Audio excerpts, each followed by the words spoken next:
Comment se débarrasser des grains de milium et surtout comment éviter d'en avoir à nouveau? Je te dis tout ça dans cette vidéo, alors allons-y, c'est parti! Hey, salut à toi et bienvenue dans cette nouvelle vidéo. Si tu ne me connais pas, je suis Bérangère, ingénieure chimiste spécialisée en cosmétiques et du coup le but de ma chaîne c'est de vulgariser la science des cosmétiques pour t'aider à te trouver une routine beauté qui convient à ta peau. Et aujourd'hui on va parler d'un sujet qui est beaucoup revenu en commentaire, les grains de milium. Cette vidéo est en collaboration avec la marque Freshly Cosmetics qui propose justement un pack de 3 produits contenant un nettoyant, un sérum à l'acide azélaïque et un sérum exfoliant doux grâce aux enzymes permettant d'éviter la présence de grains de milium ainsi que la présence d'imperfections. J'en parle davantage plus tard dans la vidéo, mais sache que si tu es intéressé, tu as actuellement le code PIBOU25 qui te permet d'avoir moins 25% sur tout le site de Freshly. Tu retrouveras tous les liens des produits en barre d'infos de cette vidéo. Attends, avant de me parler des solutions, tu peux juste m'expliquer en fait c'est quoi un grain de milium? Oui, bien sûr, un grain de milium c'est tout simplement un petit grain de couleur blanc ou alors jaunâtre de petite taille, puisque le diamètre est généralement de 1 à 2 mm maximum, que l'on retrouve plus souvent sur le visage au niveau du contour des yeux et également autour du nez. C'est quelque chose qui est plus fréquemment observé chez les nouveau-nés, chez les enfants, mais ça peut arriver à tout âge. Mais du coup, ça s'apparente à de l'acné en fait. Non, attention, les grains de milium ne sont pas du tout un type d'acné, il ne faut pas les confondre avec les comédons fermés qu'on appelle également les boutons blancs. Puisque je rappelle que pour un point blanc, il y a une accumulation de sébum, de cellules mortes et de la bactérie C. acnes qui fait que ces points blancs peuvent aussi s'enflammer et devenir ensuite des papules ou alors des pustules. Alors que pour le grain de milium, ce sont tout simplement les cellules mortes qui se retrouvent comme piégées. Ah d'accord! Mais comment c'est possible en fait? C'est quoi les causes de ce phénomène? Eh bien notre peau dispose d'un mécanisme d'exfoliation naturel qu'on appelle le renouvellement cellulaire. C'est-à-dire que les cellules mortes qui sont à la surface de notre peau vont tomber et être remplacées par de nouvelles cellules qui se développent. Et bien de temps en temps, il arrive que les cellules mortes ne tombent pas et du coup une nouvelle peau se développe au-dessus et les emprisonne et du coup ces cellules mortes durcissent et se transforment en kystes. Ce que l'on sait, c'est donc que les grains de milium se développent suite à une mauvaise exfoliation naturelle de notre peau, mais on n'en sait pas plus sur les causes de ce phénomène. Par contre, on sait qu'il y a des facteurs aggravants, puisque les grains de milium sont parfois d'origine génétique, certaines personnes y sont plus sujettes que d'autres. Cela peut aussi provenir d'une réponse auto-immune ou alors d'un dommage à la peau ou alors lié à une exposition au soleil. Ça peut aussi venir de l'utilisation répétée de crèmes à base de stéroïdes ou alors tout simplement de produits cosmétiques occlusifs, agressifs ou alors tout simplement inadaptés. Ah ok, mais dis-moi, t'as quand même des petites astuces pour les éviter, non? Oui, et c'est là que les cosmétiques entrent en jeu, car comme je le dis souvent, les produits cosmétiques sont plus utiles pour prévenir que pour corriger un problème déjà existant, et c'est notamment valable pour les grains de milium. Donc ce que je te conseille, premièrement, c'est d'éviter les produits trop riches si tu es familier avec les grains de milium, si tu remarques leur apparition suite à l'utilisation d'un baume occlusif ou alors d'une huile, et c'est notamment valable pour le contour des yeux. Généralement, ça peut arriver quand on utilise un contour des yeux qui est trop riche, tout simplement parce que le contour des yeux c'est une zone qui est généralement plus sèche que les autres zones du visage, ce qui fait que les formulations des contours des yeux sont souvent un petit peu plus riches. Donc si tu remarques cela suite à l'utilisation d'un contour des yeux qui peut être trop riche, je te conseille de partir plutôt sur un produit léger, un produit aqueux, comme par exemple le sérum Minéral 89 IE de Vichy. Deuxièmement, il faut bien évidemment avoir un nettoyant adapté, c'est-à-dire un nettoyant qui va nettoyer efficacement mais sans pour autant agresser la peau, et c'est là qu'entre en jeu le Marine Breeze Facial Cleanser de Freshly Cosmetics. Alors mon astuce pour essayer de trouver un nettoyant qui est doux, qui est non agressif, c'est de regarder s'il contient de la glycérine en top ingrédient. Et comme tu peux le voir, pour celui-ci, la glycérine est en deuxième position.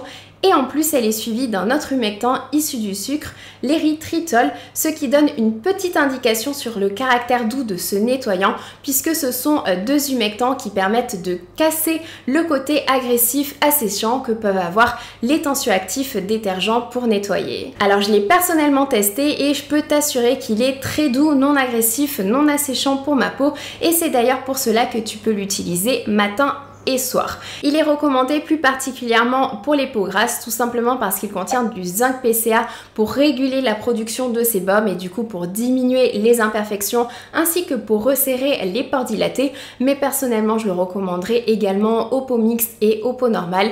Moi, j'ai une peau normale à tendance acnéique et il me convient très bien, je peux l'utiliser matin et soir sans problème. D'autant plus qu'il contient également des postbiotiques pour maintenir le microbiome cutané. Suivant ton type de peau et tes préférences, comme je te l'ai dit, tu peux l'utiliser le matin et ou le soir en appliquant 2 pompes de produit dans les mains et en massant sur le visage préalablement humidifié. Tu peux également l'appliquer sur la zone des yeux et ensuite poursuivre avec le reste de ta routine. Troisièmement, pour éviter les grains de milium, je te conseille d'utiliser un exfoliant et notamment les exfoliants dits chimiques, c'est-à-dire les acides hydroxylés, AHA, BHA et PHA, ainsi que les enzymes, puisque ce sont des ingrédients qui permettent d'éliminer l'excès de cellules mortes à la surface de la peau en rompant le lien entre les cellules. Du coup, c'est utile pour prévenir l'apparition des grains de milium et en plus, ça fonctionne sans particules abrasives, donc c'est plus doux pour la peau. Et c'est notamment le cas du sérum Blue Radiance de Freshly qui contient un complexe enzymatique de papaye et de mangue avec des enzymes de grenade, ce qui fait de lui un exfoliant enzymatique, c'est-à-dire qu'il va éliminer à la fois l'excès de cellules mortes et également l'excès de sébum. Donc c'est un sérum qui permet de lisser le grain de peau, de diminuer les irrégularités, donc faire en sorte que la peau soit moins granuleuse. Ça permet aussi de diminuer les imperfections, de resserrer les pores dilatés, d'avoir un teint beaucoup plus unifié, beaucoup plus éclatant, puisque en fait quand le renouvellement cellulaire n'est pas optimal, eh bien on a une accumulation de cellules mortes à la surface de la peau, ce qui peut résulter en un teint terne. Et du coup, ce sérum qui a cette magnifique couleur bleue due à un extrait de gardénia permet de prévenir les grains de milium également. Tu peux l'utiliser tous les soirs après le nettoyage puisqu'on est sur une exfoliation douce, hein, c'est un exfoliant de type quotidien, mais si tu débutes avec les exfoliants, tu peux par exemple commencer avec une utilisation un soir sur 2 et augmenter avec la fréquence de ton choix suivant la tolérance de ta peau par exemple. Pour cela, il suffit tout simplement d'appliquer la moitié d'une pipette dans le creux de la main et ensuite de l'appliquer sur le visage en faisant tout de même attention au contour des yeux. Quatrièmement, pour éviter les grains de milium, ça peut être une bonne idée d'utiliser un ingrédient qui va améliorer ou alors activer ce renouvellement cellulaire, comme par exemple l'acide azélaïque ou alors le rétinol. Et d'ailleurs, dans la littérature scientifique, on retrouve des données au sujet des bénéfices de la trétinoïne, c'est-à-dire la forme acide du rétinol, pour l'élimination des grains de milium. Bien entendu, le rétinol est aussi un formidable ingrédient anti-âge et il permet aussi de diminuer les imperfections et les taches brunes.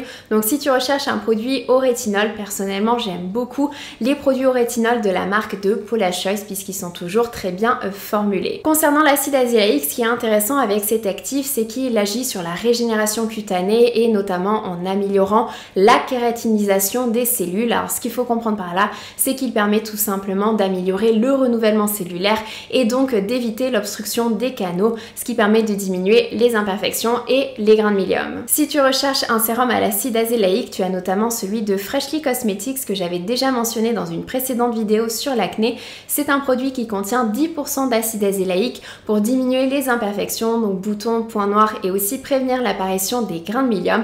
Et en plus, l'acide azélaïque, c'est un formidable ingrédient pour les rougeurs, donc il permet de diminuer aussi les rougeurs.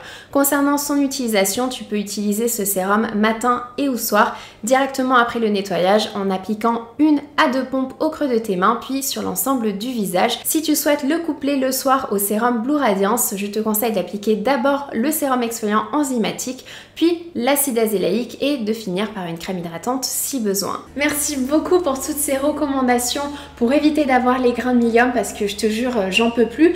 Mais par contre du coup j'ai une question, comment on fait pour éliminer ceux qui sont déjà là en fait? Eh bien déjà je préfère rappeler qu'ils ne sont pas dangereux, leur impact est uniquement d'un point de vue esthétique et généralement ils peuvent disparaître d'eux-mêmes d'ici quelques semaines ou quelques mois, tout simplement parce qu'ils vont bien finir par partir avec le renouvellement cellulaire de notre peau. Mais pour être tout à fait honnête, des grains de milium j'en ai déjà eu à plusieurs reprises et généralement ils mettent toujours beaucoup trop de temps à partir, donc si tu veux les éliminer je te conseille d'aller faire un nettoyage dermatologique. Attention, c'est différent d'un nettoyage pratiqué chez l'esthéticienne puisque là c'est réalisé notamment par un dermatologue qui va prendre un mini scalpel pour créer une mini incision et pouvoir faire sortir le grain de médium. Et attention, il y a un truc à ne surtout pas faire avec les grains de médium, c'est essayer de les enlever soi-même puisque comme je viens de te l'expliquer, pour pouvoir les éliminer, eh bien il faut faire une mini incision. Donc ça doit être réalisé uniquement par un professionnel. Toi, si tu le fais à la maison, tu risques d'avoir une cicatrice, tu risques d'avoir une infection et après ça va te laisser des traces, ça va être pire qu'avant. Donc surtout, ne touche pas tes grains de médium. Je te rappelle que tu as moins 25% sur tout le site de Freshly Cosmetics actuellement avec le code PIBOU25. Je t'ai mis tous les liens des produits dont j'ai parlé dans cette vidéo en barre d'infos. Je te fais de très gros bisous, surtout prends soin de toi, ciao!